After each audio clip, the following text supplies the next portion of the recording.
اللہ تعالیٰ علیہ وآلہ وسلم نے ایک صحابی کو، شاید مرصد نام تھا اس کا اور بڑا بہادر تھا، حضور علیہ السلام نے اس کی ڈیوٹی لگائی کہ تو مکے جا اور کسی طریقے سے، کسی ہیلے سے وہاں جو بے بس لوگ پھنسے ہوئے ہیں ان کو نکالنا۔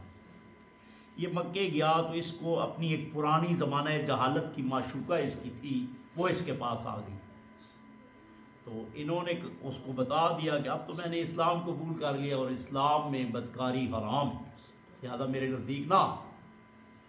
تو اس نے کہا کہ خیر ہے، چلو میرے ساتھ نکاح کر لو۔ اس نے کہا نکاح بھی میں نہیں کر سکتی، بتائیں گے کہ نکاح کرو تو کروں۔ بات کی تو یہ آیت کا پہلا جو حصہ ہے، پہلی دو لائنیں یہ نازل ہوئی کہ مشرک عورت سے نکاح نہ کرو اگرچہ تمہیں اچھی لگے، اللہ کی دشمن ہے۔ مشرک عورت سے نکاح نہ کرو، کنیز سے کر لو۔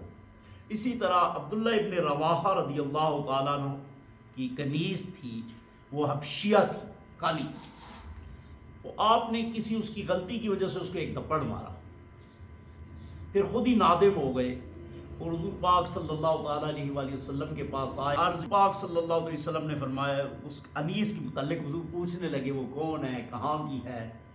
اس نے سوال کیے تو حضور علیہ السلام کو اس نے بتایا، حضور کو تو توحید کو مانتی ہے، رسالت کو مانتی ہے، نماز پڑھتی ہے، روزہ رکھتی ہے۔